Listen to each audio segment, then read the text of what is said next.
nos llama a marchar. Y vamos a basar este mensaje en la salida del pueblo de Israel de la esclavitud de Egipto. Vamos a poner en pantalla el libro de Éxodo, capítulo 14, del verso 5. Vamos a leer algunos versos de este capítulo. Y dice: cuando el rey de Egipto se enteró de que el pueblo se había escapado, tanto él como sus funcionarios cambiaron de parecer en cuanto a los israelitas y dijeron: ¿pero qué hemos hecho? ¿Cómo pudimos dejar que se fueran los israelitas y abandonaran su trabajo? El Señor endureció el corazón del faraón, rey de Egipto, para que saliera en persecución de los israelitas, los cuales marchaban con aire triunfal. El faraón iba acercándose. Cuando los israelitas se fijaron y vieron a los egipcios pisándole los talones, sintieron mucho miedo y clamaron al Señor. Entonces le reclamaron a Moisés: ¿acaso no había sepulcros en Egipto que nos sacaste de allá para morir en el desierto? ¿Qué has hecho con nosotros? ¿Para qué nos sacaste de Egipto? Ya en Egipto te decíamos: déjanos en paz, preferimos servir a los egipcios, mejor nos hubiera sido servir a los egipcios que morir en el desierto. No tengan miedo, les respondió Moisés. Mantengan sus posiciones, que hoy mismo serán testigos de la salvación que el Señor realizará en favor de ustedes. A esos egipcios que hoy ven, jamás volverán a verlos. Ustedes quédense quietos, que el Señor presentará batalla por ustedes. Pero el Señor le dijo a Moisés: ¿por qué clamas a mí?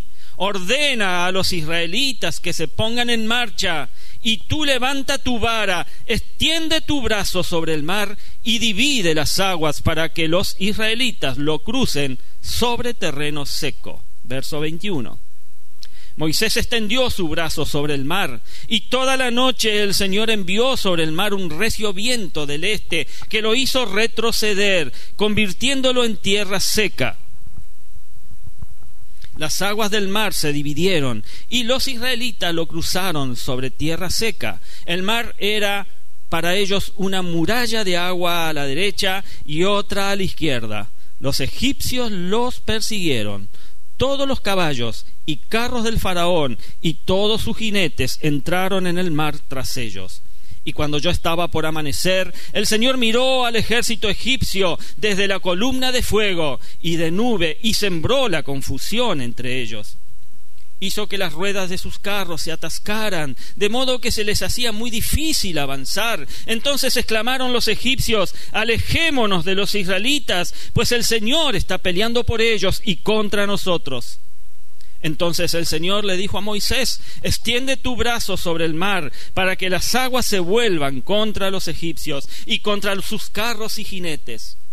Moisés extendió su brazo sobre el mar, y al despuntar el alba, el agua volvió a su estado normal. Los egipcios, en su huida, se toparon con el mar, y así el Señor los hundió en el fondo del mar. Verso 30. En ese día el Señor salvó a Israel del poder de Egipto. Los israelitas vieron los cadáveres de los egipcios tendidos a la orilla del mar. Y al ver los israelitas el gran poder que el Señor había desplegado en contra de los egipcios, temieron al Señor y creyeron en Él y en su siervo Moisés. Hasta aquí la lectura. Una historia fascinante. Se cuenta que una maestra de escuela dominical estaba contando justamente a sus alumnos este relato del cruce del Mar Rojo. Con mucha pasión lo hacía, diciendo: y extendió Moisés su mano sobre el mar, e hizo Jehová que el mar se retirase por recio viento oriental. Me sale bien la maestra, ¿no? Por recio viento oriental toda aquella noche. Y volvió el mar en seco, y las aguas quedaron divididas. Entonces los hijos de Israel entraron por él en medio del mar, en seco, teniendo las aguas como muro a su derecha y a su izquierda. Arielito, un chico de 9 años, muy despierto, como son los niños de hoy en día, ¿no? Vaya que los maestros lo sufren allá arriba. Salió corriendo de su aula de escuela dominical y sus ojos se empezaron a mover para todos lados buscando a sus padres. Cuando por fin halló a su papá, lo tomó fuerte por las piernas y le cuenta a los gritos: «Papi, esa historia acerca de Moisés y todo aquel pueblo que cruzó el Mar Rojo fue fenomenal». El padre lo mira, sonríe y le pide que le cuente.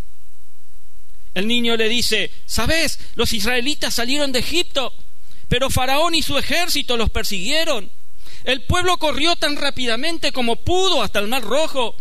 El ejército egipcio estaba cada vez más cerca, así que Moisés se puso en su radiotransmisor satelital portátil y le ordenó a la Fuerza Aérea Israelí que bombardeara a los egipcios. Mientras esto sucedía, la marina israelí construyó un puente de lanchas y el pueblo llegó hasta la otra orilla». ¡Wow! El padre, lleno de asombro, le pregunta: «Hijo, ¿fue así como lo oíste? ¿Fue así como lo contó la maestra?». El chico le responde: «No, pero si te lo contara de la manera como lo contó la maestra, jamás lo creerías».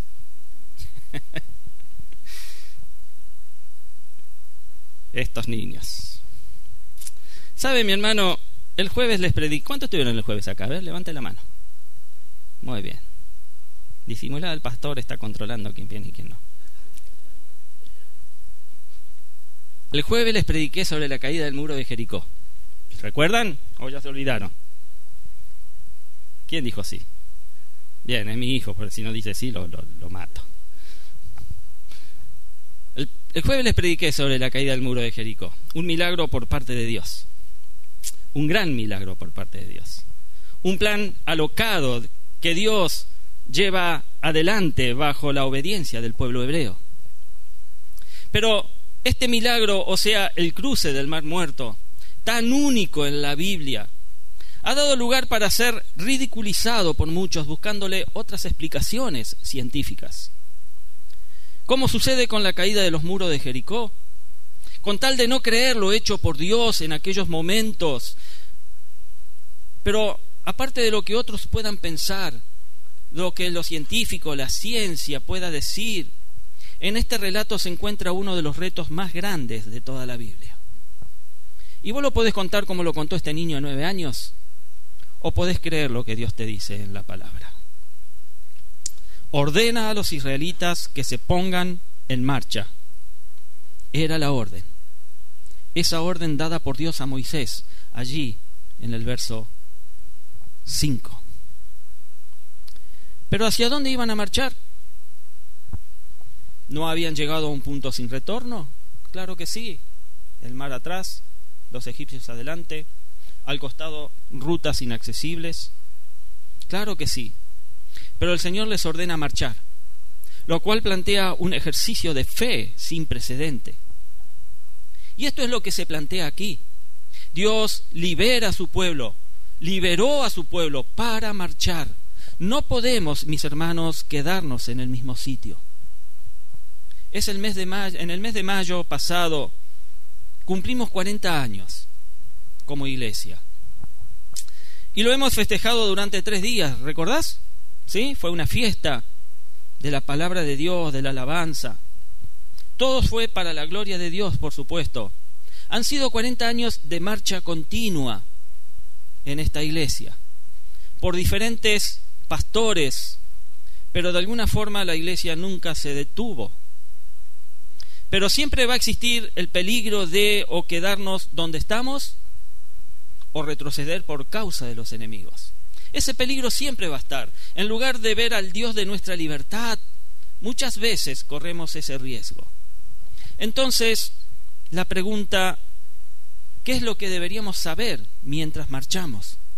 ¿Qué es lo que tenemos que tener en claro mientras marchamos? Y existen 4 cosas al menos que debemos saber para tener una marcha victoriosa. Y la primera es saber que mientras marchamos hay caminos que se cierran. Sí. Puede llegar a haber un callejón sin salida. El verso 2 dice: ordénales a los israelitas que regresen, que acampen junto al mar frente a Baal-Zephón.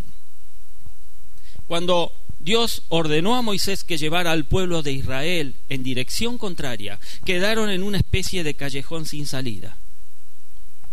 Eran el blanco perfecto para ser atacados por el faraón. De modo que allí estaban los israelitas acorralados, estaban sin esperanza entre el mar y el temible ejército de Faraón. Israel tenía conocimiento certero de la crueldad de los egipcios. Lo habían sufrido durante 400 años. Ellos tenían bien en claro hasta qué punto eran crueles los egipcios. ¿Cuál era la situación? Pues a un lado tenían a Migdol, con sus desiertos de arena intransitables. Al otro lado estaba el Mar Rojo, imposible ir por allí. Al otro lado oriental estaba la intransitable sierra de Baal-Zephón. Y la única manera de escapar era volviendo por la misma ruta de donde habían venido. Pero ¿cómo regresar por allí? Todo el ejército egipcio estaba apostado en ese lugar, listo para atacar, listo para exterminar al pueblo egipcio, al pueblo de Israel. Vos y yo, mi hermano, mi hermana, tenemos que imaginarnos por un minuto el tremendo aprieto, el gran problemón en el que se encontró Moisés. Más de 2 millones de personas estaban gritando al mismo tiempo: ¡vamos a morir! ¿Se lo imaginan? Pero la verdad de todo esto es que cuando no vemos ninguna salida humana, Dios está ocupado en abrir el camino por donde jamás pensamos salir. Las puertas que Dios abre no siempre son las normales. Él abre caminos en la roca endurecida, en el anchuroso mar, y Él abre camino en los ríos impetuosos de la vida. Pero había una realidad para el pueblo. Faraón estaba acechándolo. Dice el verso 7 que se llevó consigo 600 de los mejores carros y todos los demás carros de Egipto, cada uno de ellos bajo el mando de un oficial. Un poderoso ejército. Y ante esta realidad, la escena a la orilla del Mar Rojo nos revela un cuadro de imposibles humanos. Como les prediqué el jueves, de que era imposible para Josué atravesar los muros de Jericó. Ese era otro imposible humano. La llegada del faraón a esta parte del camino creó todas las condiciones para un gran genocidio total. El faraón no tenía un ejército de marcha lenta. Él contaba con el más rápido y el que mayor fuerza terrenal conocida en ese tiempo. Era un poderoso ejército. 600 carros escogidos representaban una amenaza real y representaban un desenlace fatal para todas esas personas. Pero mientras el enemigo selecciona todo su poderío, mi hermano, el poderío para amedrentar a los liberados del Señor, Dios ya ha escogido sus propias huestes para enfrentar y defender. E Israel aprendió eso apenas comenzando el camino de su libertad. ¿Estás ahí? Hay una verdad solemne en todo esto. Vienen ocasiones, muchas veces a nuestras vidas, donde Dios pareciera llevarnos a ciertas situaciones de gran dificultad, en donde no vemos ni vislumbramos posibles salidas. Yo no sé si te ha pasado, yo me he encontrado muchas veces en esas situaciones. Y hay pruebas que nos parecen insuperables. ¿En la que me he metido? ¿Cómo salgo de aquí? Especie de muros donde no se ven escapatorias. Pero si vos has visto caminos cerrados en tu marcha hasta el punto de desfallecer, no todo se ha acabado. No todo termina allí. No te desanimes, mi amado. No te desanimes, iglesias. Vos no marchás solo, no marchás sola. Contás con el mejor aliado. Ese aliado es Dios, que abre las puertas donde todo se ha cerrado. Y si ves en algún momento que las puertas están cerradas, no te desanimes, no te rindas. Dios ya ha abierto otra puerta para ti. ¡Aleluya! ¡Gloria al Señor!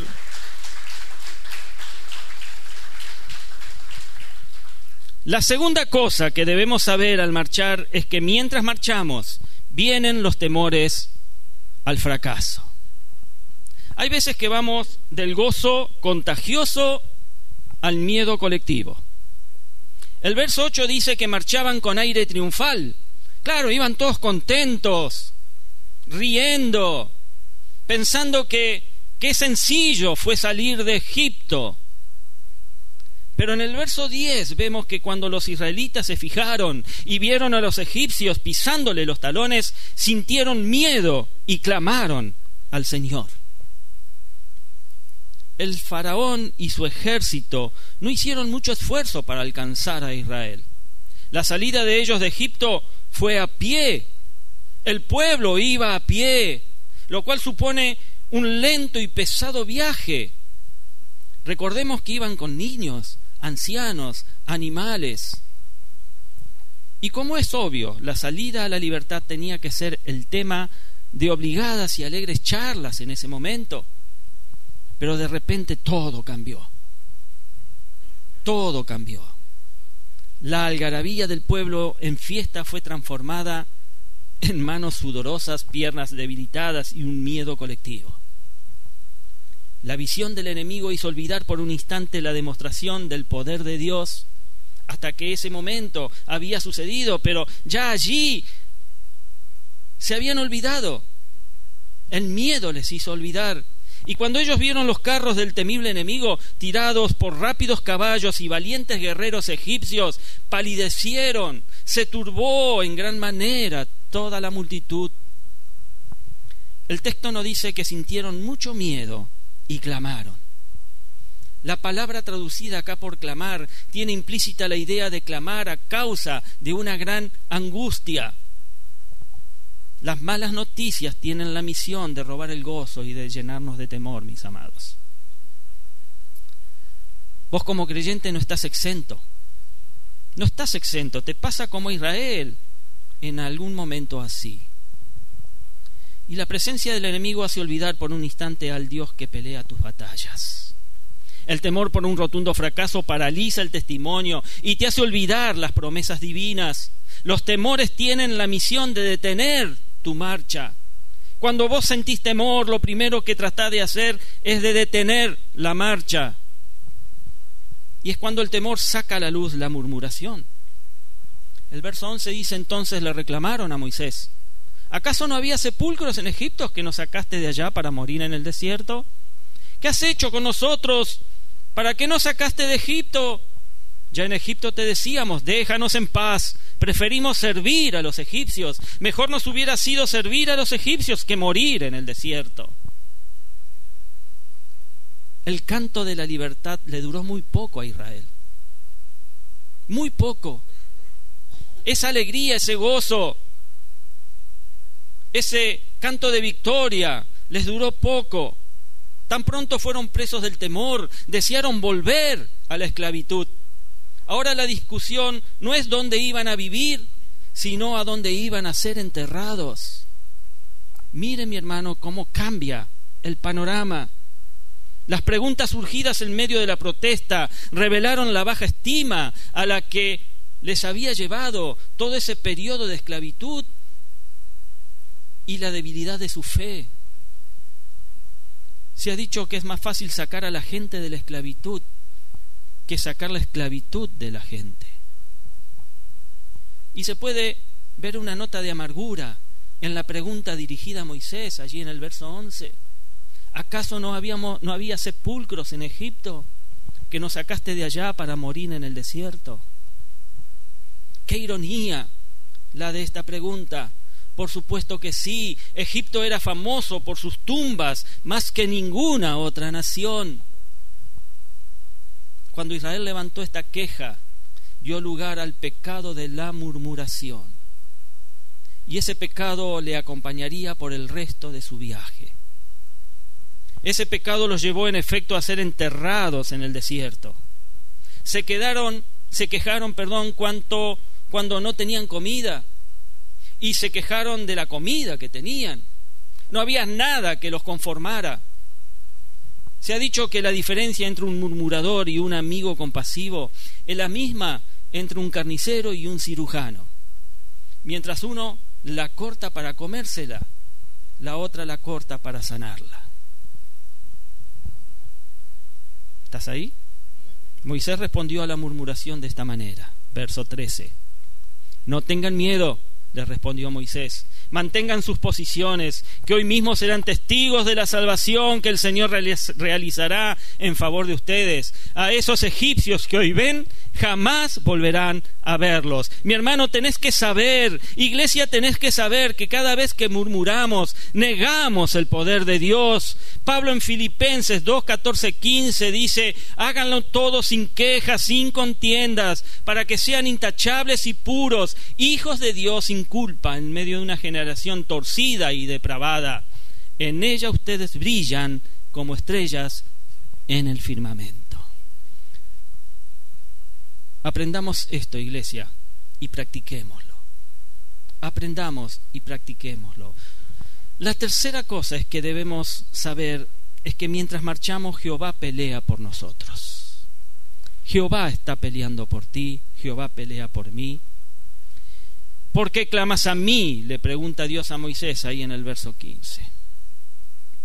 Y esta pregunta es interesante, porque parecería verse dentro de algo irónico, sobre todo por la situación de desesperación en la que estaba el pueblo y la enorme responsabilidad que tenía Moisés. ¿Y a quién más debería clamarle?, podría haber preguntado Moisés, si no a ti, Señor. Dios le dice: ¿por qué clamas a mí? No tengo a otro. ¿Acaso no le había prometido Dios a Moisés que él llevaría a su pueblo hasta el desierto?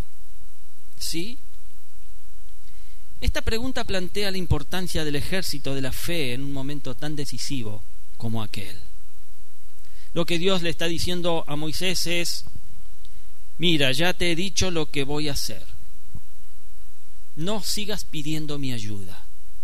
Ya no ores más sobre esto. Simplemente le da la orden para que el pueblo marche. Solo espero tu orden, le dice Dios, que comiences a marchar para yo comenzar a actuar. Y saben, mi hermano, muchas veces nos pasamos la vida pidiendo y volvemos a pedir lo que Dios ya ha dispuesto. Y Dios en un momento dice: basta, ya está.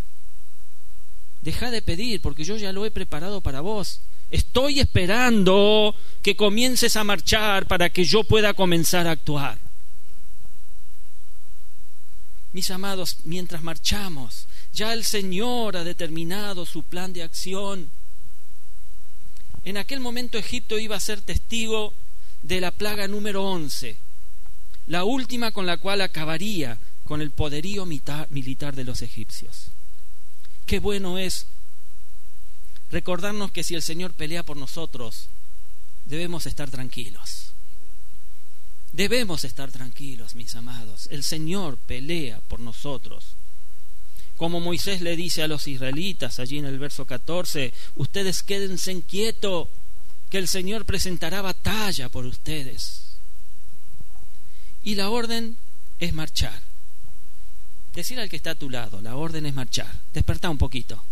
La orden es marchar. Tócalo por ahí, está durmiendo. La orden es marchar.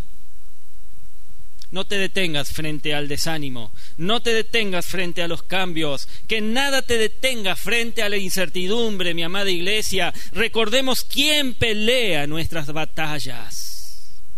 La Biblia dice que Jehová es varón de guerra. Jehová es su nombre. Allí en Éxodo 15:3. En Egipto Dios vino como todopoderoso para decirle a aquella nación pagana que sus dioses eran una mentira, una fabricación humana. Cada plaga demostró su poder sobre cada dios. Pero observe ahora que a la orilla del mar Dios vino a ellos como guerrero, conquistador y vencedor. La vara de Moisés levantada en alto, tocando por fe las aguas, golpearon al impetuoso y profundo mar Rojo, pero también al impugnable e indestructible ejército de Egipto. Desde ese entonces Israel sabía que tenía un capitán, que pelearía sus batallas, y por supuesto que él no usó un ejército. Amados hermanos, debemos entender que Jehová es el varón de guerra. Dios no ha cambiado, sigue siendo el varón de guerra. Amén, amén. Vos no estás solo en tus conflictos. No estás solo en tus conflictos. Contigo está el poderoso de Israel, aquel que jamás ha perdido una batalla. Amada iglesia, vos no estás sola en tus luchas contra las huestes de maldad con las que combates. Ahora tu capitán en jefe es el Espíritu Santo. Hoy llamábamos: ven, ven Espíritu Santo. Él es el capitán de tu vida, aquel a quien Jesucristo dijo que enviaría para que no estuviéramos solos. Nunca te dejaré ni te desampararé, dice el Señor. Es tu eterna promesa. Tómala. Nadie que se levante contra vos va a prevalecer si Jehová es tu varón de guerra. Amén, amén. La última y cuarta cosa que debemos saber es que mientras marchamos se abre la puerta de lo imposible. El verso 21 habla del viento de Dios. Dice: Moisés extendió su brazo sobre el mar, y toda la noche el Señor envió sobre el mar un recio viento del este que lo hizo retroceder, convirtiéndolo en tierra seca. Las aguas del mar se dividieron. Dios no siempre abre caminos en la dirección que vamos. ¿Qué le va a hacer? Dios es así. Sino, Él abre caminos en aquella dirección donde menos nos imaginamos. Yo no me imaginaba estar atendiendo un comedor. No imaginaba a la iglesia estar atendiendo un comedor. No me imaginaba al grupo de jóvenes estar atendiendo una residencia de ancianos. Y no me imagino tantas cosas que Dios ya tiene preparadas para nosotros, mis amados. Hay caminos, ¿sí?, en donde Dios abre, que son distintos a la dirección en la cual caminamos, pero son caminos abiertos por Él y los debemos de tomar. No había camino abierto para Israel en ese momento, sino hacia arriba, y por allí vino la liberación. El viento que sopló aquella noche no fue el de la explicación de muchos incrédulos. La ABC de España ha publicado lo siguiente: los investigadores consideran que un viento de 100 kilómetros por hora sopló desde el este durante 12 horas hasta dejar al descubierto un lecho barroso de algo más de 3 kilómetros de largo por casi 5 de ancho por un periodo de 4 horas. ¡Qué explicación humana, Dios mío! Y este fue el tiempo suficiente para permitir el paso de los israelitas, así como para que llegaran sus perseguidores egipcios, que luego fueron tragados por las aguas cuando volvieron a unirse. El presente estudio hecho por la Universidad de Colorado hay que darle crédito, pues esto es lo que en realidad sucedió, no como lo cuentan, pero sí hubo un viento de Dios que abrió las aguas. Solo que el viento no vino como algo natural aquel día, sino que fue el viento de Dios. Nuestra fe es como la vara de Moisés, mi amado. El golpear sobre el mar de la dificultad va a hacer que entre en acción el viento de Dios para abrir la puerta de lo imposible. Amén. El verso 13 dice: a esos egipcios que hoy ven, jamás volverán a verlos. Y esa fue la última vez verdaderamente que los vieron, pues la sentencia de los enemigos de Dios está sobre ellos como la espada de Damocles. Cuando el faraón llegó hasta donde estaba Israel acampado, pensó que el hacerlos desistir para que regresaran era un asunto fácil, sencillo. Ya su sola presencia los iba a hacer cambiar de idea. Sin embargo, desde el mismo momento que eso sucedió, el ángel de Dios, que no era otro sino el Cristo anticipado, se hizo presente para defenderlos. Aquel fue el último día cuando Israel vio a los egipcios, porque la promesa de sacarles de aquel lugar de esclavitud ahora era una realidad. El texto final nos va a decir allí en el verso 30: en ese día el Señor salvó a Israel del poder de Egipto. Los israelitas vieron los cadáveres de los egipcios tendidos a la orilla del mar, y al ver los israelitas el gran poder que el Señor había desplegado en contra de los egipcios, temieron al Señor y creyeron en Él y en su siervo Moisés.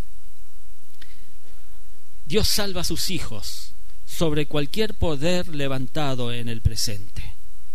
Dios salva a sus hijos sobre cualquier poder levantado en el presente. Podemos seguir marchando, porque la victoria siempre es un hecho, mi amado. No fuimos llamados para vivir derrotados, sino para avanzar. Has sido llamado para avanzar. Decile al que está sentado a tu lado: somos llamados a avanzar. No te escucho, y si yo no te escucho, él tampoco. Somos llamados a avanzar. Pase a adoración, por favor. A modo de conclusión, quiero decirte que obedecer la orden de marchar cuando parece imposible es un acto de fe. Muchas veces Dios nos va a llamar a marchar y vamos a decir: pero no tenemos esto, carecemos de aquello, me falta. Pero es un acto de fe. Dios te llama a marchar a veces cuando no hay nada, ni a tu alrededor, ni en tus manos, pero es un acto de obediencia y un acto de fe. Y al momento, cuando el pueblo de Israel pensó estar atrapado y sin esperanza entre el mar y el ejército del temible faraón, Dios abrió camino en el mar, en el lugar menos pensado. Y el camino que llegó a ser el escape para el pueblo de Israel se convirtió en el camino de la derrota y de la muerte para los egipcios. El milagro del cruce del Mar Rojo fue la prueba puesta por Dios para ponerle punto final a la esclavitud en Egipto. Allí Dios derrotó al enemigo, y Dios lo seguirá haciendo. Su pueblo debe seguir su marcha. Dios te ha prometido pelear por vos. Dios ha prometido pelear por su pueblo. ¿Lo crees? Amén. ¿En serio lo crees? La orden dada por Dios a Moisés es la misma para la iglesia de hoy. Dile al pueblo que marche. Esta debe ser nuestra consigna siempre, mi amado. Hemos sido salvos para marchar. No somos salvos para sentarnos en una silla. Gracias, Jesús. Digamos como Débora en su canto triunfal allí en Jueces 5:21: marcha, alma mía, con vigor. Marcha, alma mía, con vigor. Mis amados, tengamos la resolución de Hebreos 10:39. Dice: nosotros no somos de los que se vuelven atrás y acaban por perderse, sino de los que tienen fe y perseveran su vida. Siguen marchando a pesar de las trabas, de las faltas, de los inconvenientes. Iglesia, marchemos firmes. Eso es la palabra que Dios tiene hoy para vos. Iglesia, marchemos firmes, marchemos confiado, porque Dios es nuestro poderoso gigante que nos acompaña para darnos la victoria. Amén, iglesia. Amén. No temas, Señor. Y marchá.